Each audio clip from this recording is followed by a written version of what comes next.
Well, I guess y'all have, I guess, obviously spoken. This is Madelaine. Madelaine, this is Sky. Hi. Hey, Um, finally face to face I in know, person. kind of sucks. yeah. Um, I guess, yeah, I guess we can jump on into it. I'm pretty pumped about doing this one. Yeah, You wrote an essay about Caligari, right? I did in grad school. It was I actually was trying to reread it just briefly before before we started this because I haven't watched it since, two and a half years ago. So I was just trying to remember, like, what did I write? What were some of the things that I wanted to talk about? And I luckily have been refreshed, so I think I'm good to go. Good. All right. Well, then I guess we'll jump right on into it. Cool. Cool. Hey there, Film Buds. Welcome back to the Film Buds podcast. I am your host, Paul, and I have two guests with us today. The first one is friend of the show, Sky Tilley. Hey. There we go. Yeah, that's me. And then we're also joined by a first-time guest, my sister and writer, published writer, marketer, and also semi-professional athlete, Madelaine Davis. You made me sound significantly more qualified than I am, but I'm excited to be here. She's been in a Facebook televised roller derby bout. I've been actually we're in a Netflix. Oh, yeah, I forgot about that. Yeah. Mm-hmm. Yeah, if you guys want to, I don't know why you would, but if you ever want to watch some big track roller derby, the Netflix docu-series Home Game, I think we're like episode 3 or 4. You can see me smash my face into the track and split my chin open. It's very exciting stuff. Yeah, see? So she's just as qualified as I described. That sounds horrific. Part of the price of sport, I suppose. I mean, I guess. Depending on the sport. Depending on the sport. Most sports I like intentionally didn't do anymore because like if it was remotely contact sport, I would foul out of the game. But in roller derby, you're supposed to foul out. Like you're supposed to hit people. So that's really fun for me. Cool. Yeah, just a very violent person. Incredibly. And that's why the horror genre is perfect for her. And that's why that works. And that's why we're all here to talk about horror. Yes. Yeah. Speaking of sports real fast, I played basketball very recreationally, not professionally, not even on a team. I was just playing. Someone passed me the basketball, jammed my finger, haven't picked up a basketball since. So I can't imagine doing what you do. I think that's just wild. Awesome. No, yeah, it certainly isn't something that I would do. I used to do contact sports and not so much. But it's an exciting time. This is the first time that these two have met before. But they're both people who are very into horror, and they're both people who have opinions that I respect and value. Madelaine is one of the first people that got me into watching some horror films growing up. And we've been to several since. One of my favorites is our Sunday morning viewing of The Witch, when we went to it in theaters while everyone was at church. Oh, yeah. That was great. Yeah. And Sky actually wrote an essay on one of the two films that we're going to be talking about, The Cabinet of Dr. Caligari. Yeah. Yeah. It was a decent essay, if I had to say so. I thought it was okay. It was incredible, and I'm certain of it. Sight unseen, I know it was tremendous. But no, I think that it's going to be a good time. I decided that we should go back. We recently have done some older content on the show. We did The Invisible Man from the 30s. We did Casablanca from the 40s. We did 2 films from the 50s. So we've recently been going and doing some more historic stuff, and I wanted to have our Halloween month be kind of like, a nice grab bag of a lot of different types of content. So it felt appropriate to go back to like the silent era, because I don't think that a lot of people think about the silent era having horror films. In I my just opinion, I think the silent era of horror films, especially German expressionist horror films, I think they're in some ways far more terrifying than what we see today. And I think it was because of the practical use and just the limitations that they had on film productions. Yeah, no, I agree. Actually, we talked a little bit. We weren't talking about horror films specifically. I think maybe we were talking about.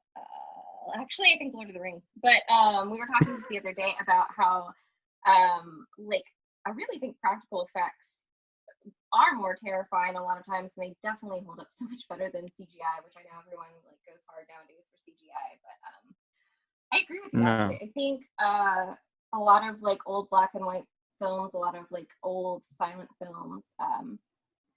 Well, for one thing, I think, it's easy now for us to look back at these things and be like, well, that's not that terrifying, or like, I've seen this plot like a million times. But remembering the fact that like for a lot of these films, that was like the first time people were seeing this like particular plot, or getting that particular story. And yeah, I think even just, we were talking like Nosferatu and the use of the different kind of like color filters to symbolize different times of day and kind of create these different moods and things like that, or like sort of the set pieces in like Caligari, and just like so much more creative the way they used the space around them to sort of really invoke particular moods. I think it's very atmospheric, and I think sometimes modern films miss some of that atmospheric element. yeah. Yeah, I mean, I know you guys just mentioned The Witch, but Eggers, he does such a great job at bringing you to that atmosphere. His movies are very not for everybody. I completely get that. But if you want to talk about atmosphere and capturing that perfect creepy moment, he's a master at it. No, for sure. So the Sky mentioned German expressionism. That's the sort of time period, I guess, specifically that we're dealing with both of our films, The Cabinet of Dr. Caligari and Nosferatu, which are both from the 1920s, 1920 and 1922. And they are both kind of perfect examples of the genre, but in very different ways that they tackle it. And one of them, of course, has its own mythology around it, and the production of it that has become also a film itself, Nosferatu. There have been like multiple Nosferatu remakes and that sort of thing, which is interesting since it's just a Dracula ripoff. But we can get into that further. But kind of without ado, we don't have a clip. It's a silent film, and I didn't think that there was really any point. So play the clip. Play the clip. We'll wait. So I think that we'll just sort of jump right into it with we'll go chronologically with The Cabinet of Dr. Caligari. And Sky, do you want? I'll give us, of course, the synopsis and the cast and everything. The synopsis is: hypnotist Dr. Caligari uses a somnambulist, Caesar, to commit murders. Directed by Robert Vine, and starring Werner Krauss, Conrad Veidt as Caesar, Friedrich Fehr, Lil Dagover, Hans Heinrich von Twardowski, and Rudolf Lettinger. I'm like 60% sure you pronounce those names correctly. Yeah. Thank you. I'll take the 60. I'll give you 60. Take it away, though. Yeah, well, I mean, okay, so I watched this film at UNCG. We had the same instructor, I think, Frank Donaldson, and he showed it. And I kind of immediately fell in love with it. I grew up being a big Tim Burton fan and hadn't really ever been exposed to German expressionist films. When I saw this, I was like, okay, this is obviously a huge inspiration for Tim Burton. Like this film, the way that they use geometric shapes and shadows and chiaroscuro lighting, like all of it really just adds up to this is Tim Burton right here. If he was a filmmaker in the 1920s, he would have made something like this. So it had a big effect on me. And then when I went to grad school, we were doing an international history of film, and this was one of the ones that we tackled for Germany, obviously. And I was like, okay, great. I loved this film. I hadn't seen it in a while. I'll watch it again. And then the professor for the class was like, now you're gonna have to write a paper on one of two film. You're gonna have to write 2 papers this semester, one on one film and one on a different film. And I knew I wanted to write something on Cabinet of Dr. Caligari. It was a difficult paper, obviously, because in 1920, there's not a lot of information that you can really dig into. But what I did find interesting about this was how I believe it to be an allegory for World War I, which I think is very interesting if you really think about it in that context. And I can explain that a little bit further. But yeah, I mean, I really enjoyed this film, and I would love to hear what you guys think first. Yeah, man, why don't? Okay, yeah, no. So I think I saw this movie actually this year for the first time ever. I got a Shudder account and started going through like old horror films because they have like a whole collection of them, like what is it, White Zombie and Dr. Caligari and all that kind of stuff. And yeah, you know, I saw it and I immediately actually really loved it. We were talking last night about which one we liked more, Caligari or Nosferatu, and yeah, I really loved Caligari. I loved the sort of like framing for the story where it opens with, you know, you think you're talking to this man about this like tragic event that happened in his past, and you know, then you kind of go back into the story itself, and then of course, you know, I guess I was about to say no spoilers, but also like that movie came out. It's 100 years old. It's literally yeah. So spoilers. So yeah, of course you find out in the end that like he's one of the patients at the asylum, and this whole thing is just kind of like this elaborate sort of like delusion. And yeah, I loved it, and I loved just the hyper stylized set, the makeup for everyone. Like it was just so beautifully done. It really did such a great job of just like, again, the framing of the storytelling itself, but also those visual aspects did such a great job of really like drawing you in. And then again, thinking back on it and thinking about the fact that it is kind of like this one person solution, and how perception of reality can be so distorted, and like kind of seeing that in like a very visual sense for me, I thought that was like a super fascinating, really cool. I don't know, I really loved it. I really liked the whole thing. No notes. It was great. Well done. No, I think that, you know, it's obviously like one of the earliest examples of this sort of story that at this point we're familiar with. You know, the it turns out that they were the insane one, but it does so in such this, you know, very interesting way. You know, it's very theatrical, obviously, because the whole thing is structured in acts like a play would be. And so it has this kind of way of snaking back around to just like a play would, to this kind of surprise reveal, you know, in the final act, you know, the 6th act. Oh, you know. Yeah. And I think that it really, really works in favor of the story. It's such a specific film visually that, like, you know, you see it once and you immediately have those visuals kind of stuck in your head. Because even though you've seen things like it before, it's kind of like you finally saw the first version of them, you know, for the first time on a certain level. Kind of like why going back to the first Jurassic Park always still has its wonder when you see the dinosaurs again. You know, it's because that's the first version of this thing on screen, and it's presented very splendidly. You know, they don't try to hide the fact that you can see the sets. They lean into it. You know, all 4 set pieces. Yeah.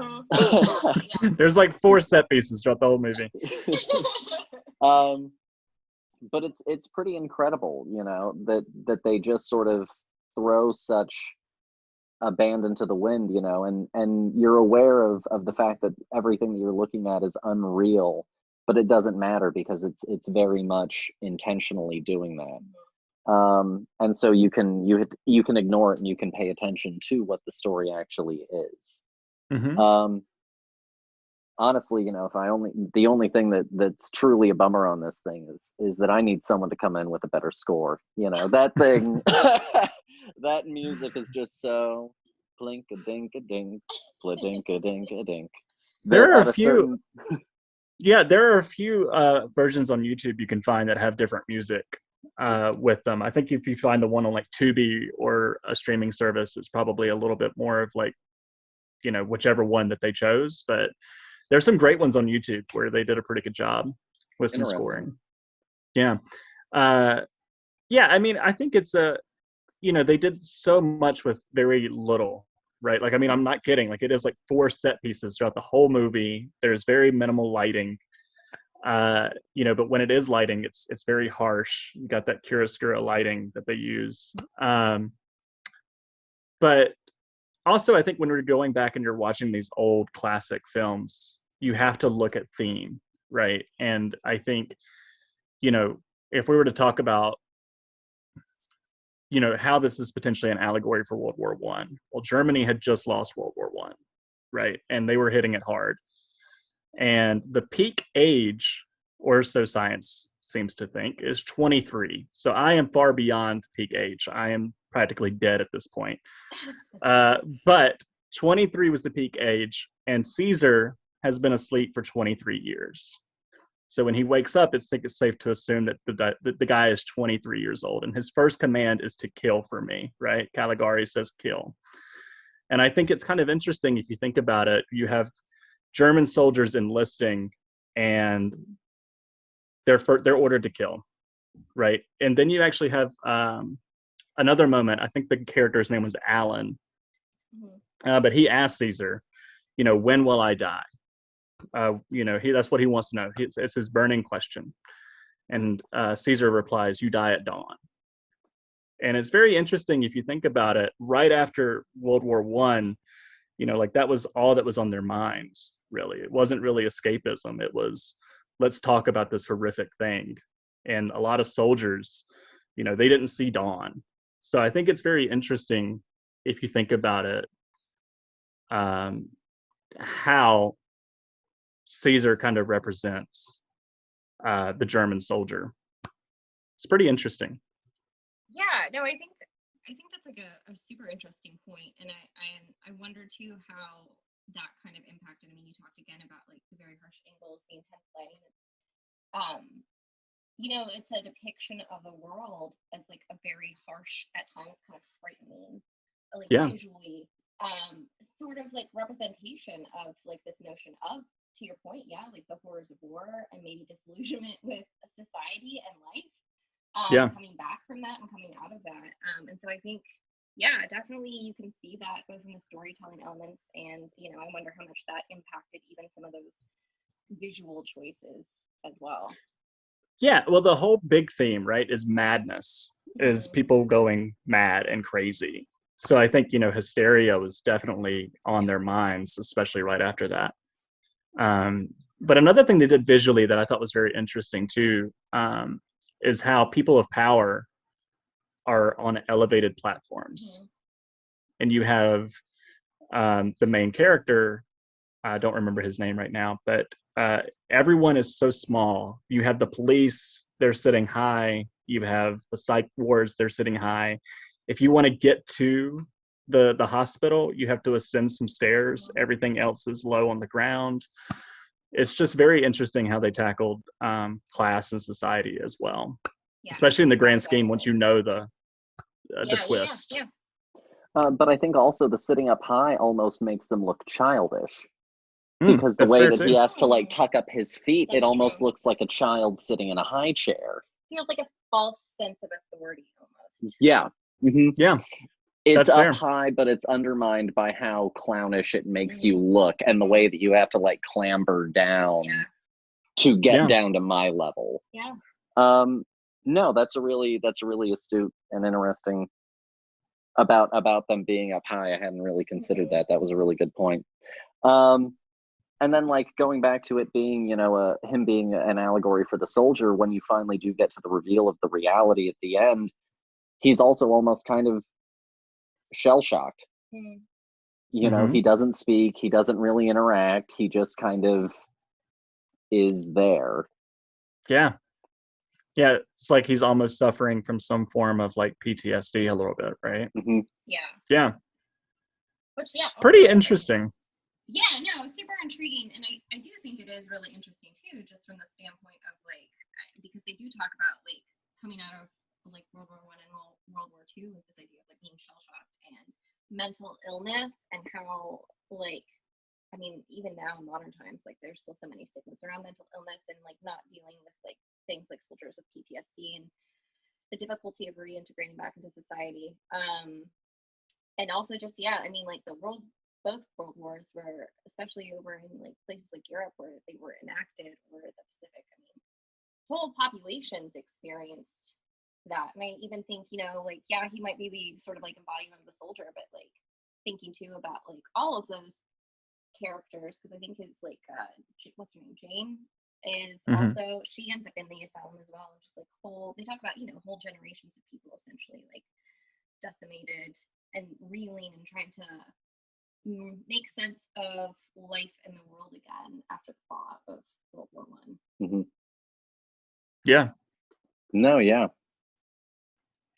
You know, I'm trying to remember, like I said, it's been a little bit since I have seen it, but the end, is there like an ending frame of Caligari kind of looking at the camera and you don't know if he's really bad or if he's really good? I'm trying to remember. I think maybe. Do you remember I don't the remember. last frame of the movie? Of Cabinet of Dr. Caligari? What's does it end on Caligari? Oh yes. I think it does. Yes, it ends with face, right? It ends with the doctor finishing out and he goes, and I know exactly how to cure him. Yeah, that's right. And it just sort of stops there. And it actually, if you watch it, it's like a ... that ends it. It's not even like a period. It's an ellipses. Yeah. Yeah. It's interesting. It was almost, I think, you know, I think it works, but I wonder if it works better if, you know, I think they had to have that kind of like horrific moment, like, oh my God, is he really crazy? Is he not really crazy? But at the same time, I think it kind of undoes a little bit of what they set up before with Caesar being at the hospital and all these other characters being at the hospital. Classic horror movie ending problem. You decide to go for the ambiguous thing. I know. And it ruins the whole damn thing.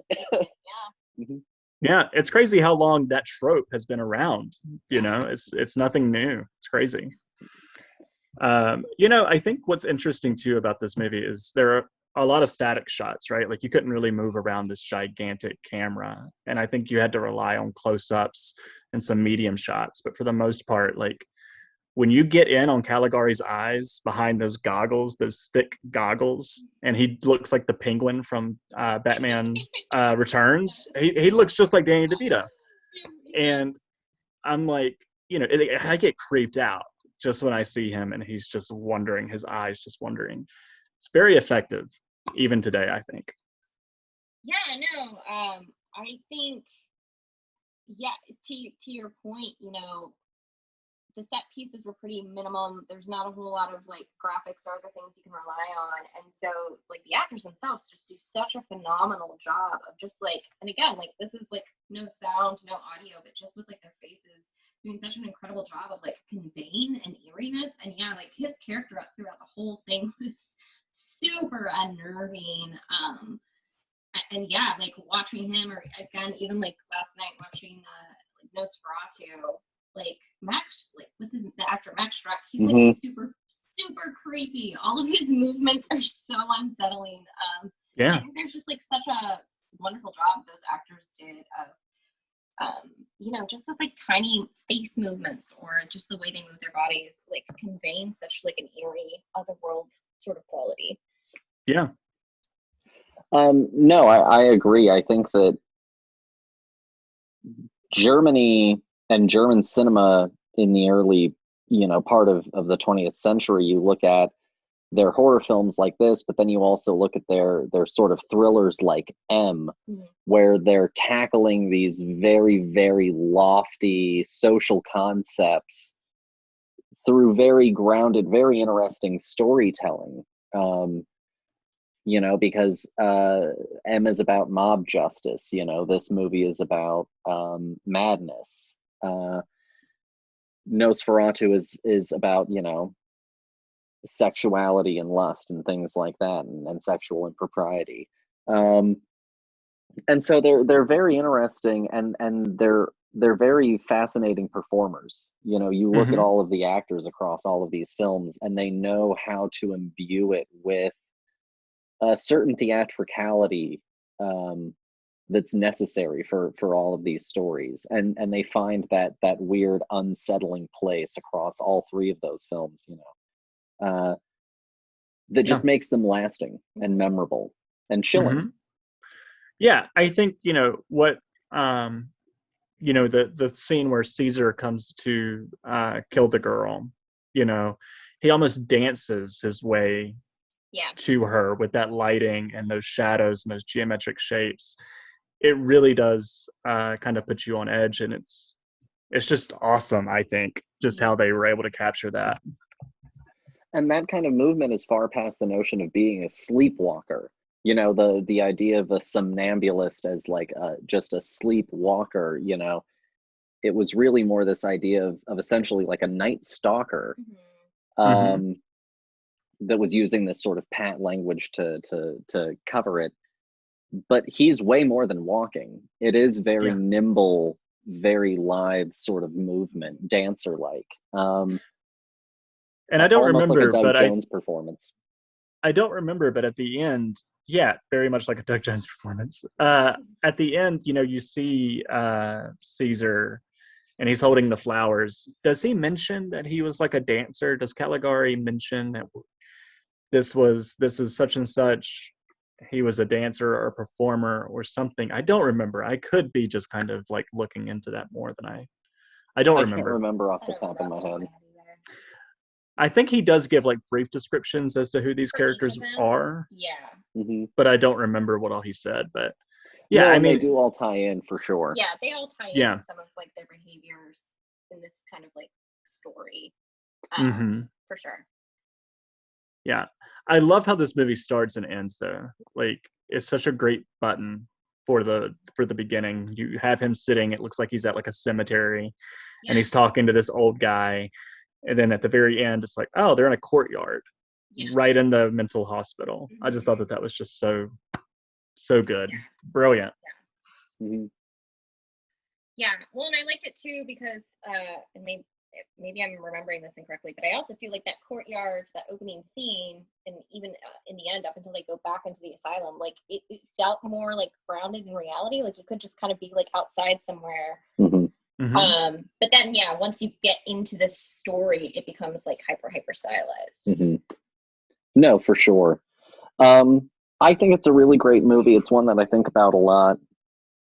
It's not one that I watch a lot, but I do think that it is a fascinating film, and I think that it's definitely worth bringing to people's attention, you know, so they can go back and see where so many things were born, and where so many people were influenced. And I can get into a little bit on why this film in particular, not this film, but German film in particular, I guess, part of the reason that it was so influential. I'll do the history lesson now, why not?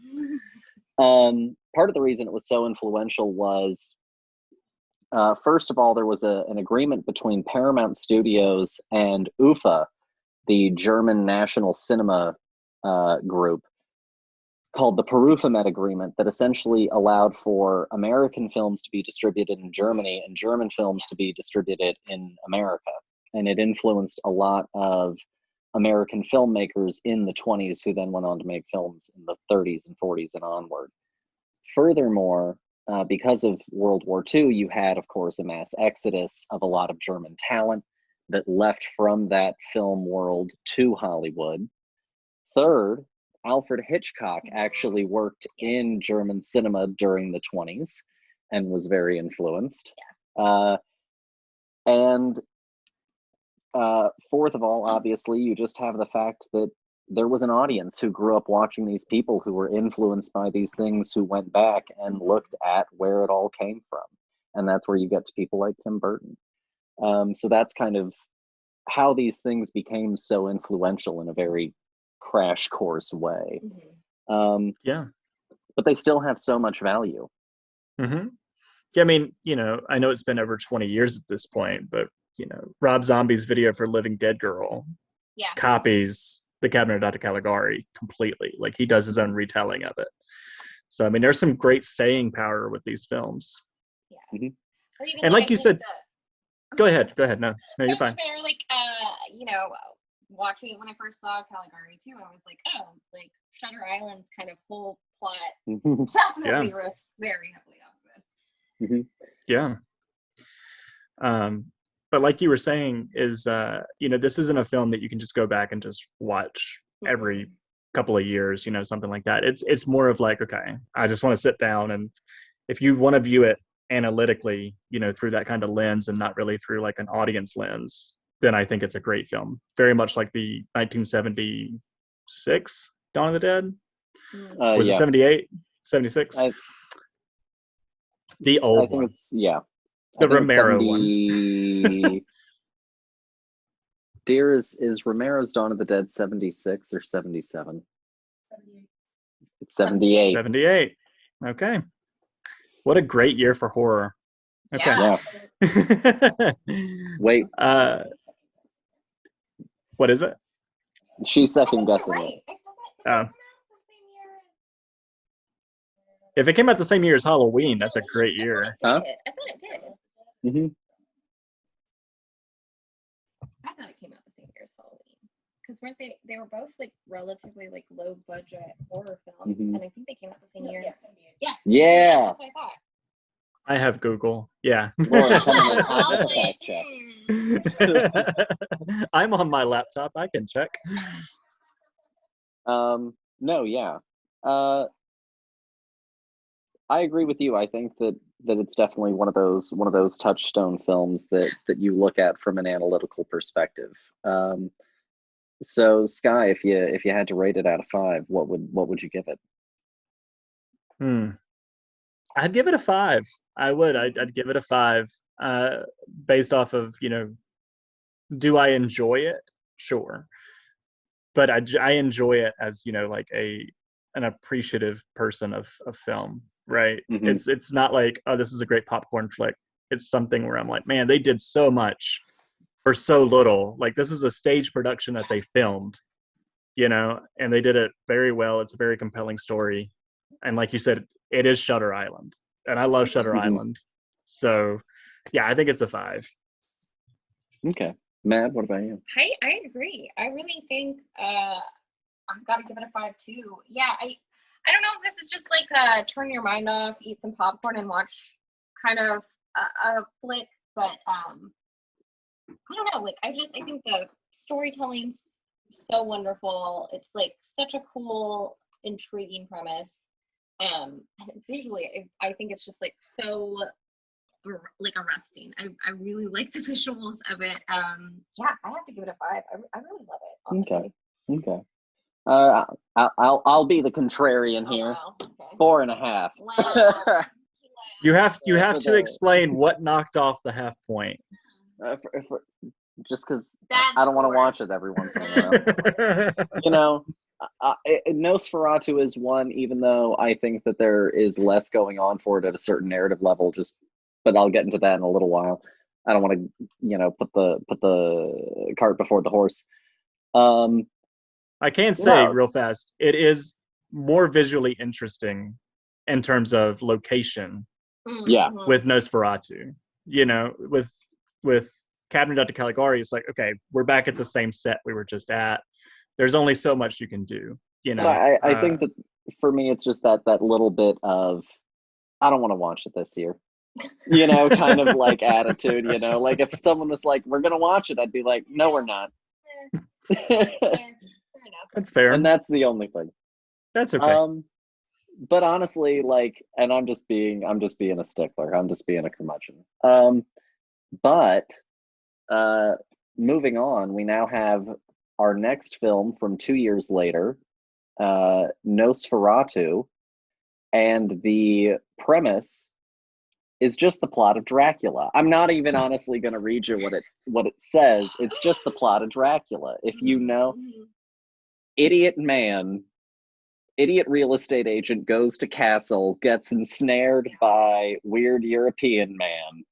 Weird European man comes back to try and have sex with his wife. That's the plot of Dracula and Nosferatu. Yeah. And that's because, for a little history, F.W. Murnau, the director of the film, tried to go and get the rights to Dracula, and the Stoker family said no. Yeah. And so he said, well, then I'm just going to do a little copy paste, change the names. And so Dracula became Orlok, played infamously by Max Schreck.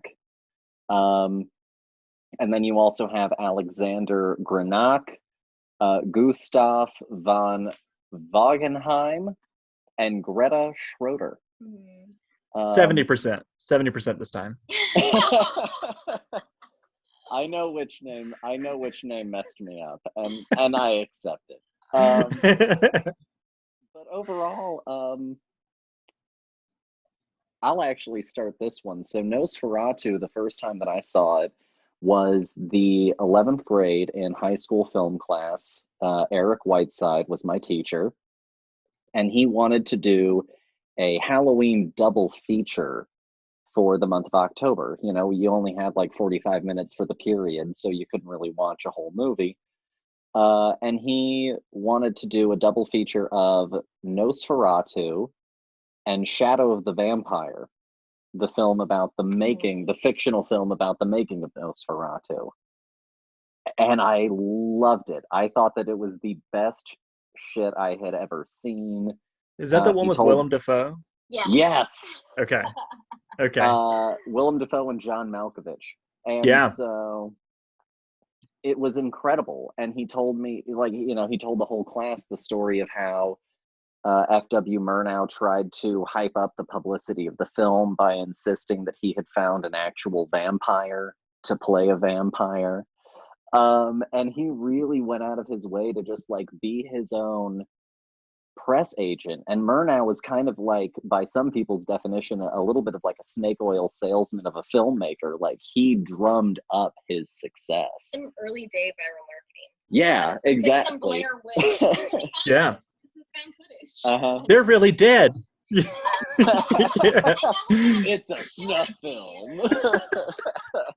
Don't mind that they're going to be appearing on the Tonight Show. It's totally fine. Cool. Yeah. They're dead. They're dead. It's real. But no, and like it ended up becoming like a whole thing where some people were like, it's not a vampire, but it's also not Max Schreck. It's a pseudonym for a different actor. Like it really just took off. And that's also why if you watch these movies on Shudder, both of them are from the Murnau Foundation, is because that son of a bitch ended up making a name. Wow. Yeah, I watched it on I think, what did I watch it on? Tubi. I think I watched it on Tubi. I wish I would have known it was on Shudder. I would have watched it on Shudder. So what's interesting, I don't know about the one that you guys watched, but the one on Tubi, they actually use the names from Bram Stoker's Dracula. They don't use the names from Nosferatu. So when I went back and I looked at the synopsis, which is something I typically do whenever I watch a movie, is I'll go back and just read the synopsis. And they're using the names from Nosferatu. I'm like, hang on. What did I watch? Do I need to go back and watch the real movie at this point? But yeah, it was wild. Yeah. That must be some sort of weird holdover, I guess, of like the settlement in some capacity. I mean, the whole time we were watching it, I was like, it's discount Van Helsing. It's like they say Van Helsing in Nosferatu. Yeah, it's wild. Yeah, it's very, very. Also, you mentioned earlier, just an aside, that you thought the Insane Asylum director made you think of Danny DeVito, and also the guy who played like the vampire's little Knock. That's it. I was like, also made me think of Danny DeVito. Is there some sort of like 1920s horror film?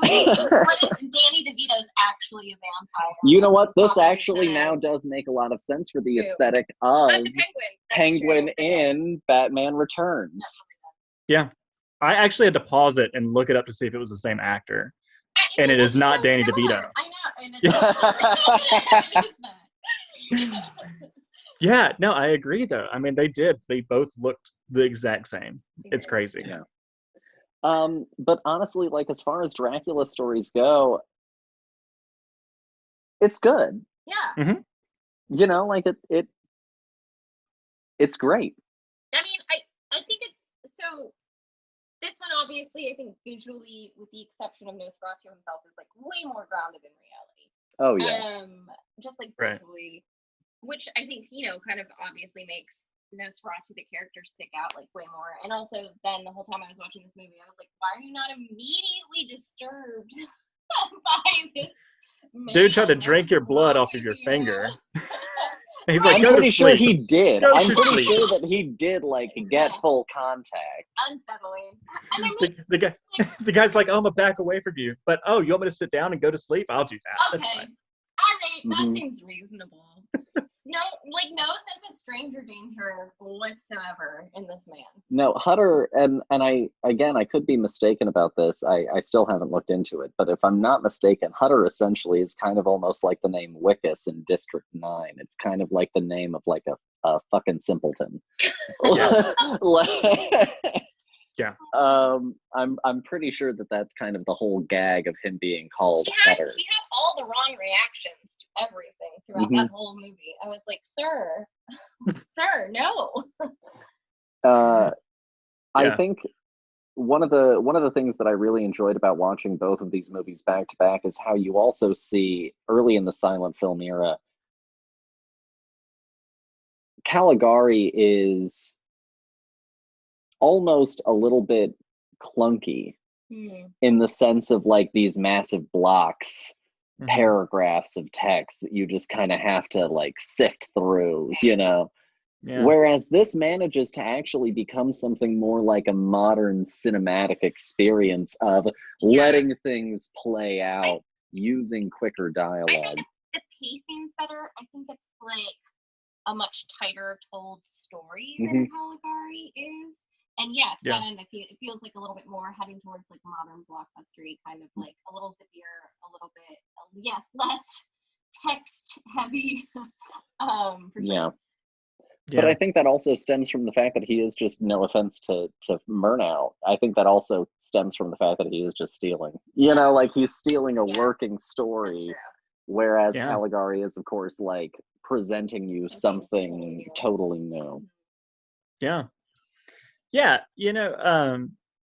I did enjoy Nosferatu. Again, this is the first time I watched it. So I knew what to expect, obviously, because I'm like, oh, I know it's Dracula. I didn't realize that it was the exact same story as Dracula. That was a surprise. But it was like, okay, this is fine. What I found interesting and what I was trying to watch it, and I haven't really had time to really look into to do all the research on it that I would normally do. But trying to look at movies from that time and trying to figure out like, okay, where were their headspaces at? Like what were they trying to say about the world? And obviously, you spoke about like thematically, it was about virginity, purity, lust. But I also think it does a good job at kind of showing what we're dealing with today to an extent. Like they were dealing with an epidemic. There's the plague plot. The plague plot, where Nosferatu actually brings the rat plague there. And obviously there was the rat plague that, the bubonic plague and, them bringing all the rats over and all that stuff. But also, I think you can get a little bit more sinister with it. I'd have to do a lot of research. But what I was getting out of it was almost like in the realm of offense and what Germany was heading toward, especially with like World War II and hate speech and things like that. And I think it was really me probably looking at like films like Inglourious Bastards and other films about World War II, and specifically calling, Jewish people, like rats, and equating them to like rats. And if you look at the design of Nosferatu himself, he does look like he has rat characteristics. Yeah. And he's And a big influencing, right? And he comes from a ship and he's spreading disease and influence. And I'm like, I really don't know if this is like a hate speech, but like I could see them actually using it later on as like reference to the German people being That's like, an interesting read. Yeah. That was what came out of my that head when I plague was stuff watching is it. necessarily None of the plague stuff is, if I'm recalling correctly, I don't remember that really happening in like the OG Dracula story. See, I think that is super interesting. I think I read it a little bit more as sort of like social contagion and this concept of fear and how that can be like a plague and sort of spread through a place. But like I hadn't thought about that read at all. It's a super interesting thought.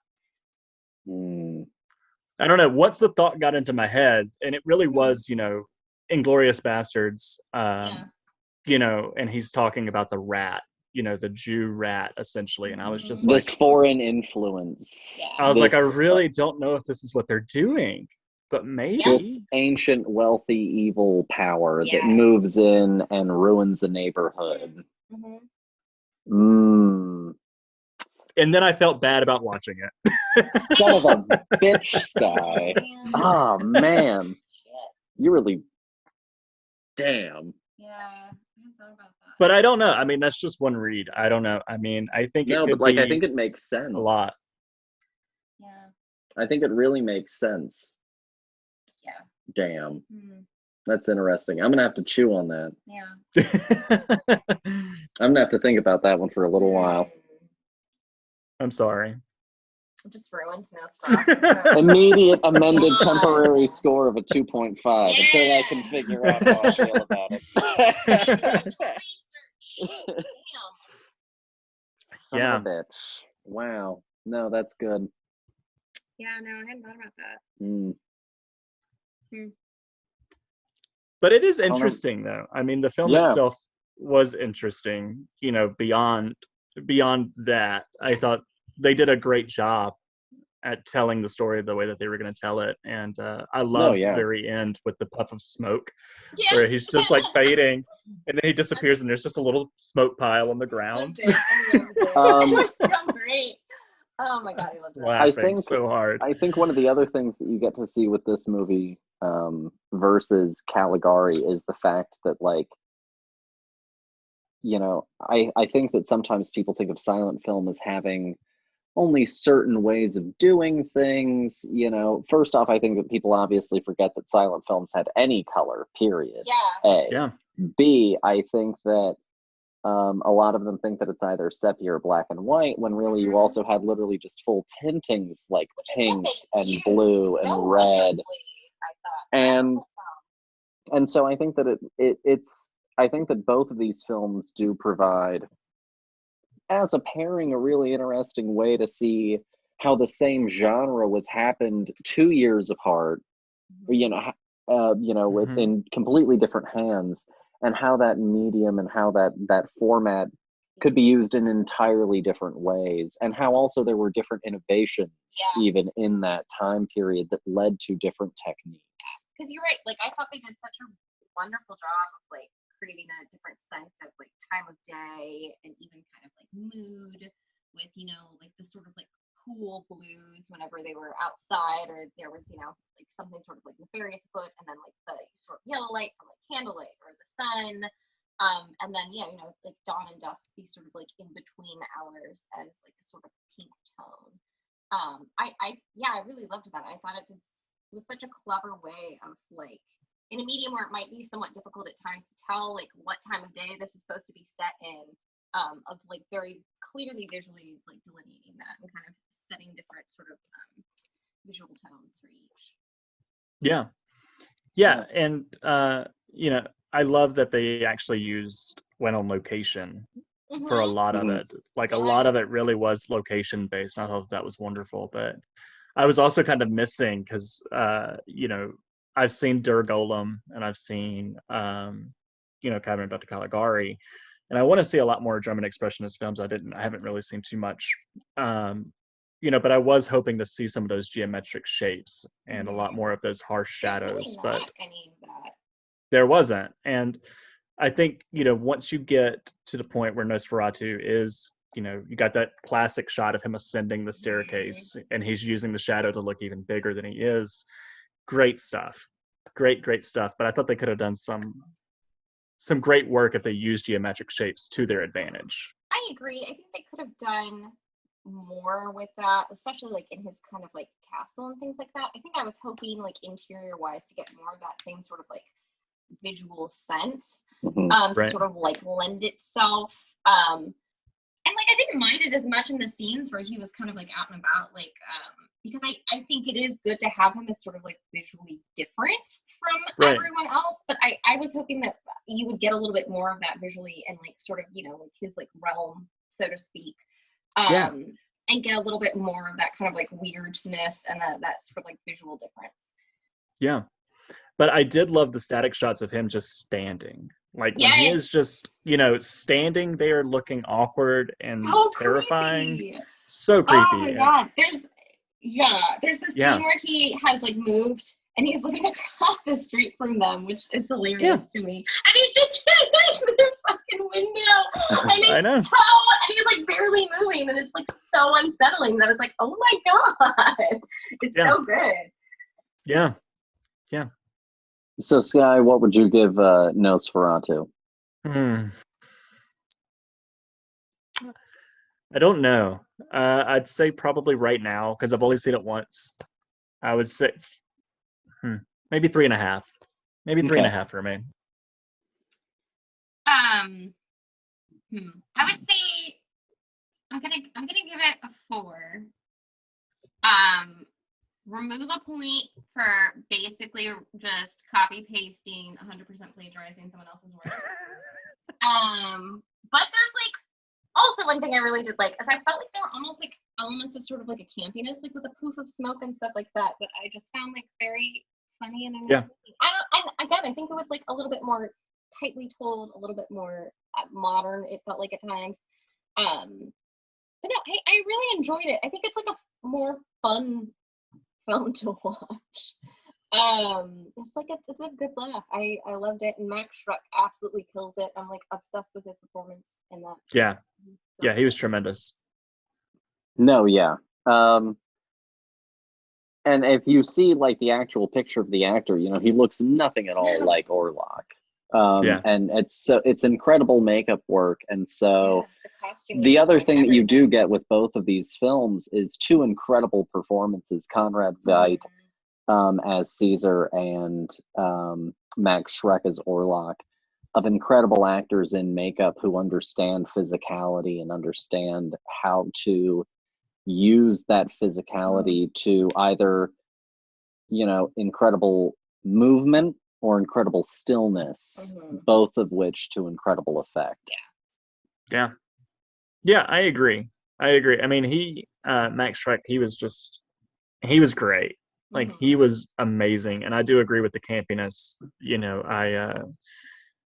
you know, the movie's still so fresh that I just kind of forgot about some of the campiness that was in it. But you know, the performance of Hargrave, which is how I know him because that's how Tubi had it.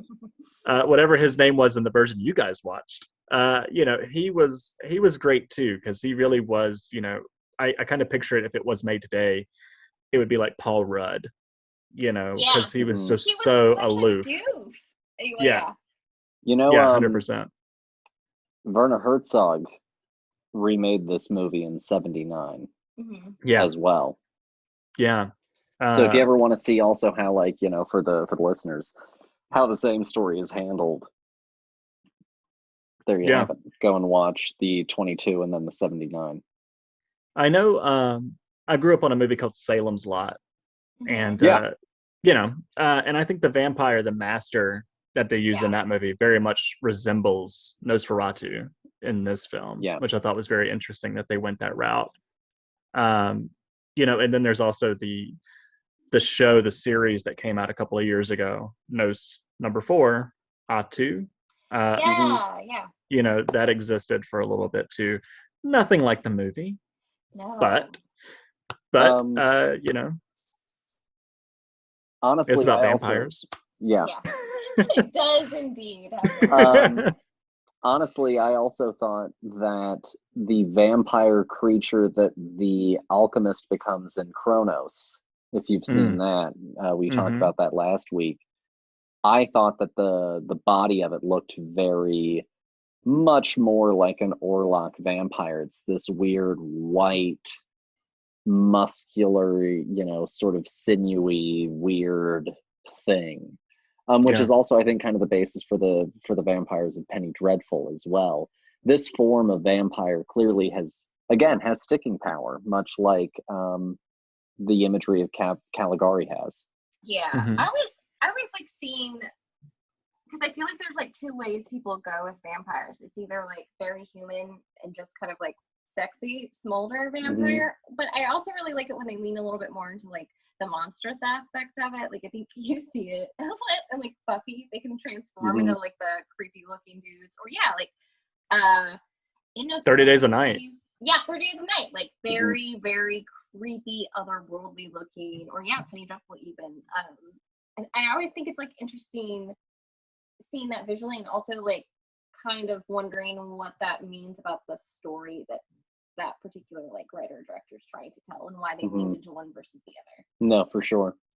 Because, you know, for Dracula in Francis Ford Coppola's, when he has not fed really thoroughly in a while and really gone through that full process, he looks a little bit more abnormal with the ultra white skin and the ultra white hair. But then once he feeds thoroughly and once he sleeps, then he's fully rejuvenated. And then once he's essentially, you know, like gotten back into it, he's then finally like at his sexiest.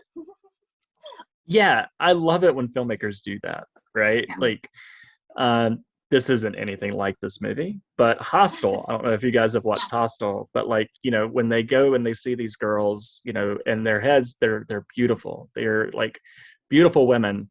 And then when they realize what's going on and they meet them in the warehouse again, like you start to see like their flaws that they have on their face. And it's very interesting how filmmakers play with that. No, for sure. Yeah, definitely. But Paul, what was your rating? I don't think you gave your rating on it, did you?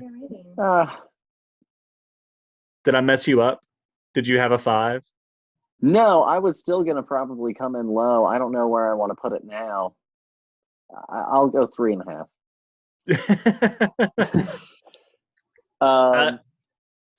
It's very interesting. I did really enjoy it. You know, I put my phone away from me because it is a silent film, and I think it's very easy to just kind of distract yourself. And I had to put it away out of arm's reach, and I just sat down and just absorbed myself into it. And I think you have to, if you do want to watch this film, get your electronic devices away from you.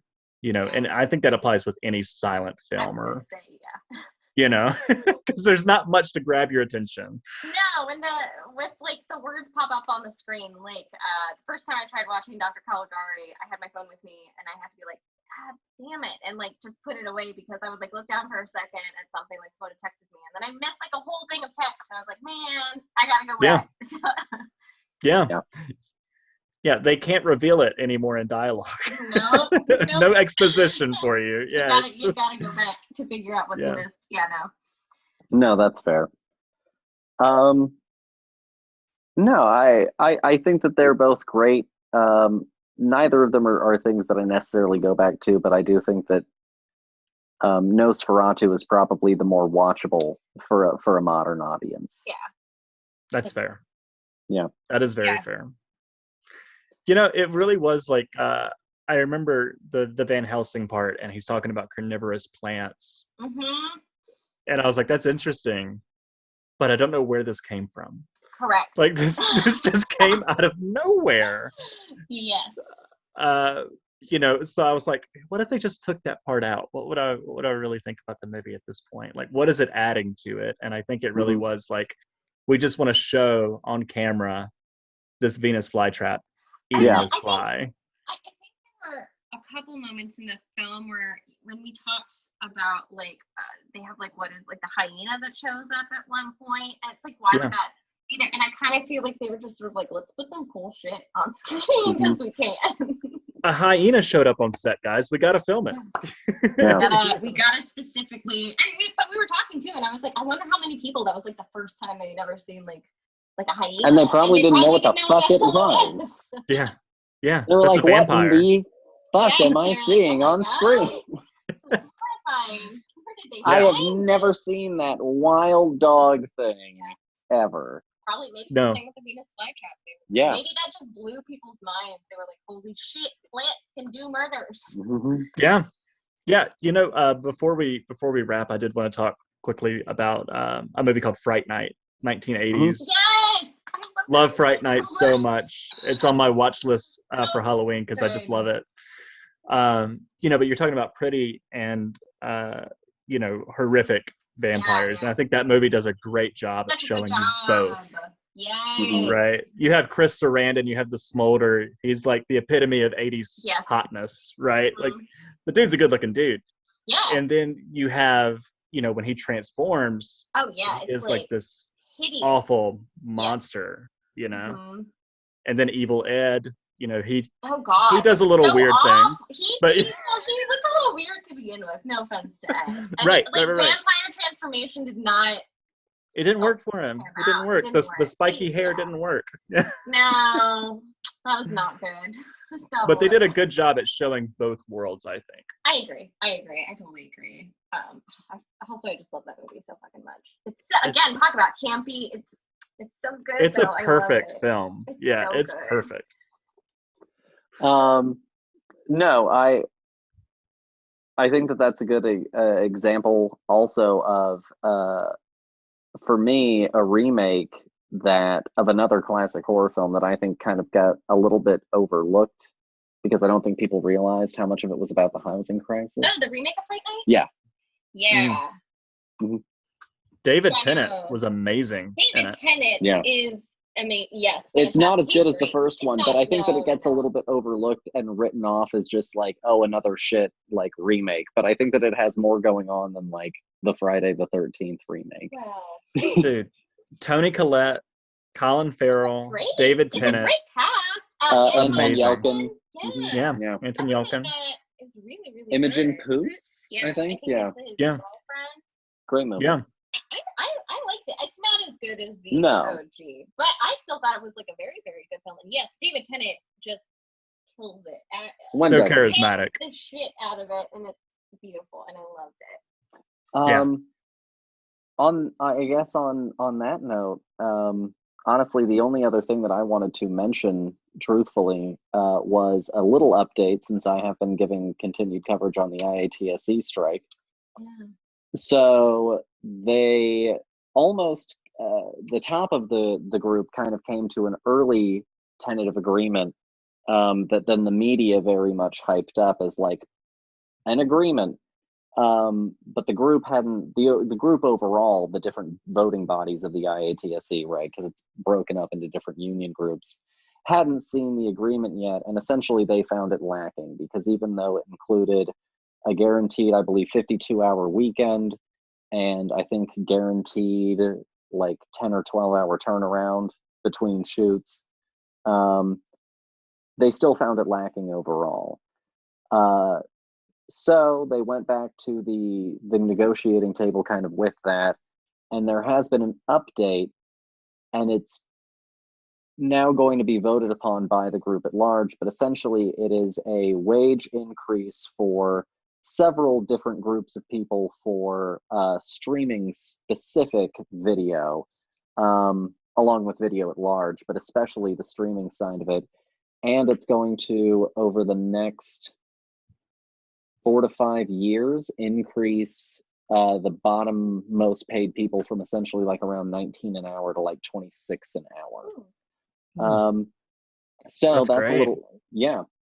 That's a little update for you. You can, of course, look further into it. I'll probably find some sort of credible link maybe to post, so that way you can look at the agreement further. But, you know, it's proof that solidarity and transparency also in what's being talked about is the way that you get positive change in a movement.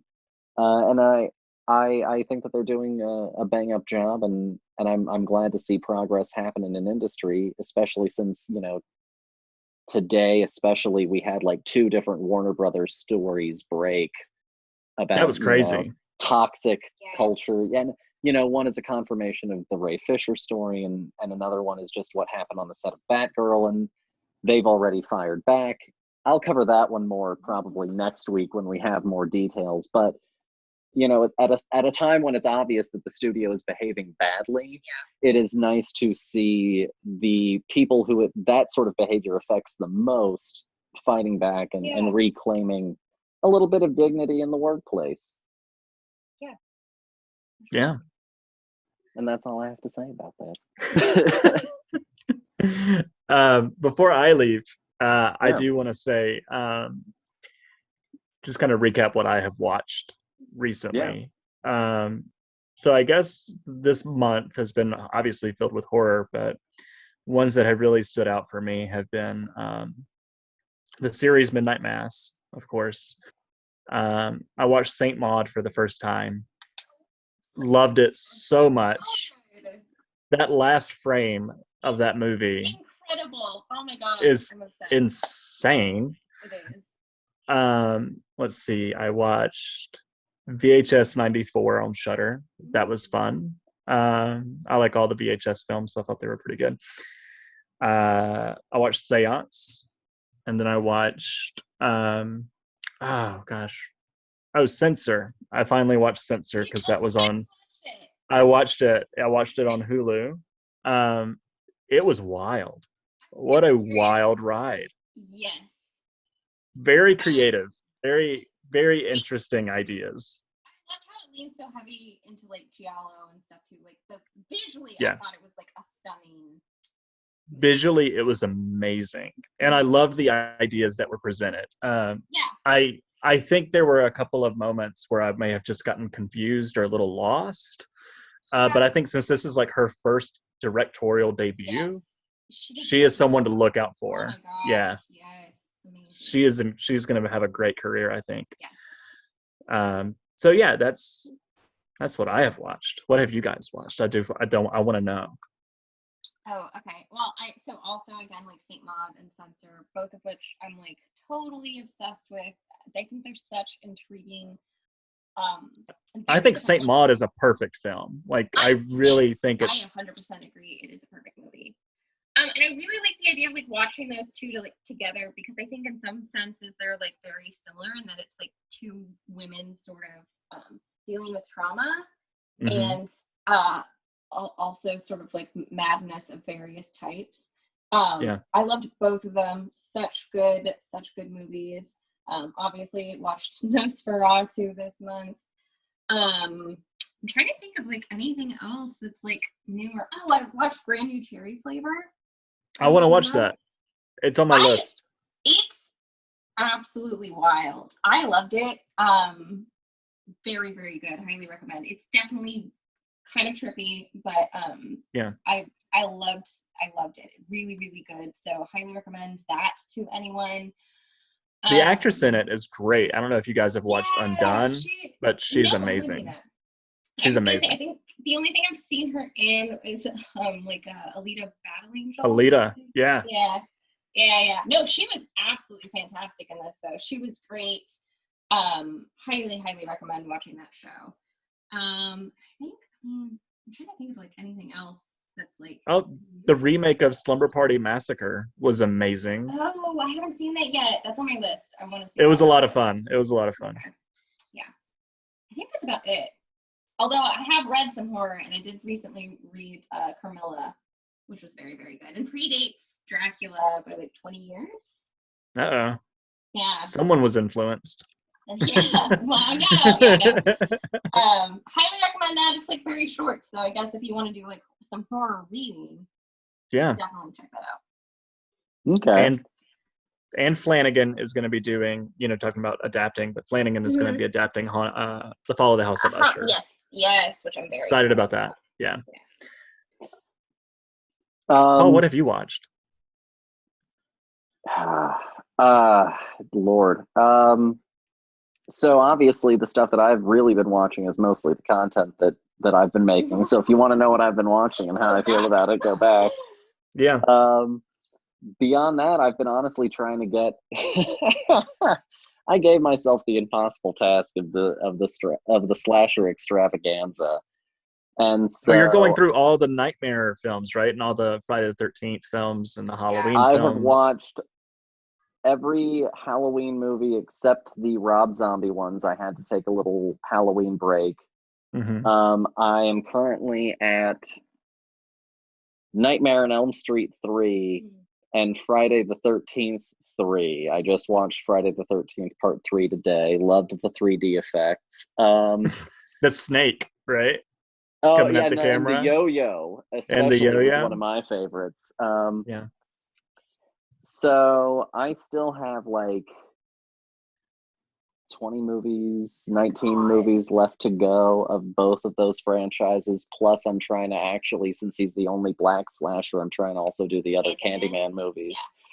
So I've got a fucking mountain that I've been trying to slowly make my way through. So that's what I've been watching most immediately. Yeah. I've already decided next month every episode is one movie an episode. Yeah. That's impressive, though. I mean, I think it's crazy, but I think it's impressive nonetheless. I watched the Candyman movies pretty recently. I watched the first 3 Hellraisers pretty recently. I haven't seen the new Candyman yet. I really want to, though. I really like the first one, and I'm interested in this new one. The first one is great. Yeah. I saw Halloween Kills. That's the newest movie that I have seen. We got to talk about that at some point. Because I've given you my thoughts. Sky, I'm 1,000 words into my essay on Halloween Kills. So, and I'm not done. I absolutely love it. The theater that we were thinking about going to was pretty busy, and I just still don't feel 100% comfortable if it's like a busy theater. So I ended up just paying the $5 for a month of Peacock. I'm gonna cancel it in like 2 weeks. And Lauren and I watched it that night, and I was floored by it. And we woke up the next day and I watched it again. So I've seen it twice already. I may watch it a third time. I'm trying to convince my mom to watch it. So for sure. I'll watch it with you. Yeah, hell yeah. That's one. There you go.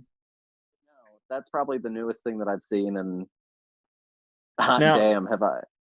Your wife is in the background, right? Somewhere off to the side. I have not seen her yet. No, yeah, she's over here. And what's her name? Lauren. Lauren. Hi, Lauren.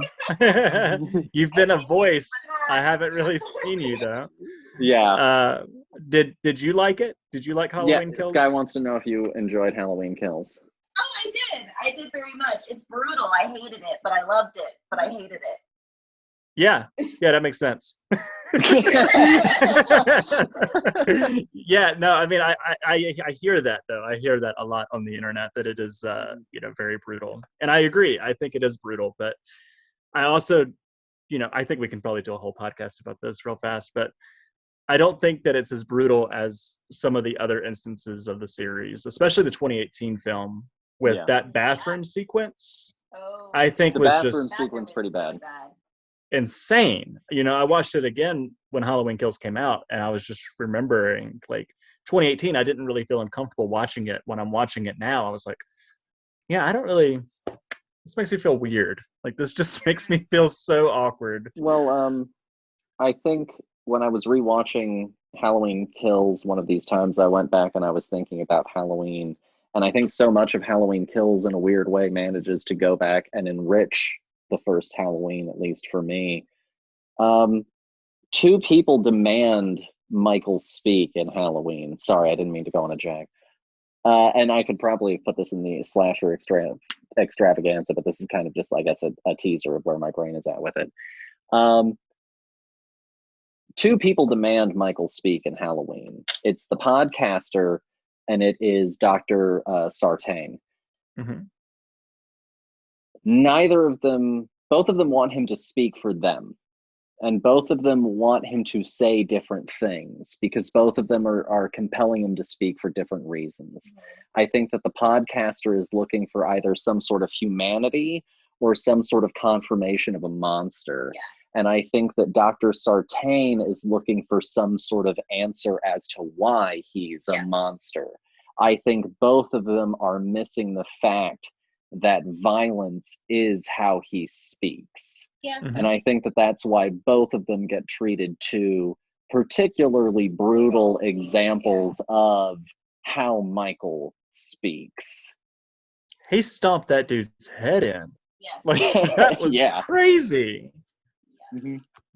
But yeah, Michael Myers is so iconic. I think it really could be, if you look at a film like Halloween Resurrection with Busta Rhymes and Tyra Banks, some people really love that film. It's so much fun.